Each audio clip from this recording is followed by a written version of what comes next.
Today's episode is sponsored by Rev, the productivity powerhouse for content creators, journalists, market researchers, and more. Capture audio from anywhere, get AI-powered summaries and quotes, and leave security worries behind with Rev. Whether you're on the go or in the office, Rev's got you covered. Discover more at rev.com. Hi, I'm Kendall Kelton, and I'm your host today on The Rough Draft. Featuring honest conversations with folks from across the creative industry, The Rough Draft explores the creative process, tools, and resources used by some of the best in the business. From journalists to content creators and business leaders, we shed light on what it looks like to break into the industry, make mistakes, collaborate with others, and the essential tools that help us all along the way. This week, I'm excited to be talking with Hannah Williams, the creator and host of the viral online interview series, Salary Transparent Street, where she asks people what they do for work and how much they make. Hannah's goal is to combat discriminatory tendencies in employment, normalize pay transparency, and close pay gaps. And in 2 years, her interviews have achieved over 1 billion views, and her account has gained nearly 3 million followers across TikTok, Instagram, and YouTube. On today's episode, Hannah is going to share some of the free resources she's created to help more people get the salary they deserve.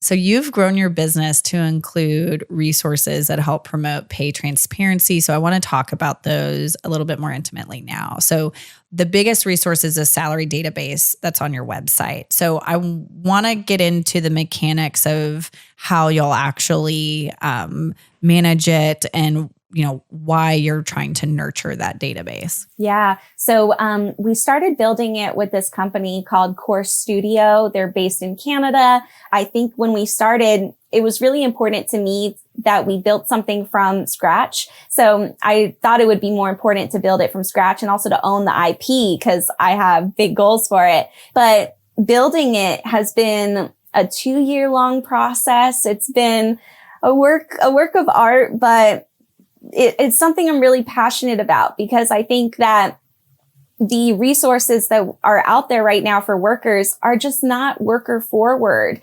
There's always a catch. There's always something. And I wanted to build something that I knew would help me and ultimately would help others as well.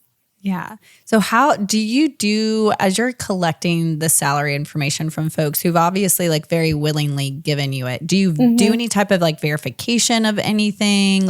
How does that work on the back end? Yeah. So we manually approve every salary. So when you submit your salary, it won't show up on the database until it's manually approved. My dream in future iterations of the database is to have an opportunity for people to submit their pay stubs or offer letters so we can put a Salary Transparent Street approved sign next to it that it's been 100% validated. But other than that, there's no other way that we can actually validate it unless we have that document of proof. So I go through and I manually check that all the data matches. If I have somebody submit that they are a software engineer and they make 600,000, I usually don't approve it because I have my doubts. And I've interviewed so many people and just have a really good sense of market rates for a bunch of roles that I can usually sense when something is not correct or off. For the most part, everything matches. It seems that people volunteer that information out of good faith. Are there any specific industries or job categories that you're hoping to get more comprehensive data from that you currently don't have? Yeah, there's a lot. I think the industries, sadly, what we've seen happen is the majority of people that do the interview lean a certain way. And it's because I think there's an issue with people not wanting to get in trouble at work, which is 100% valid, but also, cultural reasons and how that differs with age demographics, that younger people are more likely to share their salary than older generations, and other industries like tech are a lot more transparent than other industries that are more held off, like finance. They do not want to talk about how much they make. So ultimately what we've seen is a lot of information we have skews to the younger generation and more entry level. So it's not necessarily an industry that I'd like more data on, but I would like more data points from higher up, more seniors, more director level. That's actually a really interesting point, because a lot of people, they're like, okay, I know how to get into the front door, but how do I progress? Like, what do I need to do to like move forward? So when you're, aside from the street interviews, are you collecting data any other way for this resource that might help like people who might be a little bit more concerned about like, I don't want them to see my face or know my voice on camera? Yeah. That's a huge reason we did the salary database, was because we would give them that opportunity. And if you go to our salary database, we actually have a lot of senior level people. So I think that's like the fix. So I'm really glad that we put that into action, because there are so many older generations that I talk to who are like, is this going on TikTok? No, don't put my face out there. And just the other day, I was so disappointed. We interviewed a physician who had 10 years of experience. She made $221,000 in Boston. And her interview went out. Within 2 hours, she had emailed me and asked me to take it down because her management had seen it. And oftentimes I push back. We have everybody we interview sign a release form, so we have the right to post it. And I can push back and say that I won't, but I'm not in the business of getting people fired, not for the sake of transparency. So I ended up taking it down because it did ruffle a lot of feathers in her management. But it was so disappointing because she was one of those higher level, higher executive roles, 10 plus years of experience. And everyone in the comments were saying she was underpaid for $221,000. Yeah. So it was a bummer because it was such important information to share. But that's the issue you come across, is the higher up they are, the more it ruffles feathers. So beyond the database, you'll also have scripts and guides for scenarios like accepting a job offer, negotiating a salary, talking about a salary with coworkers. How do you come up with the topics for these? Yeah, these are some of my favorite offerings. They're very simple. We tell people to do market research, and usually their next question is, what's that? How do I do that?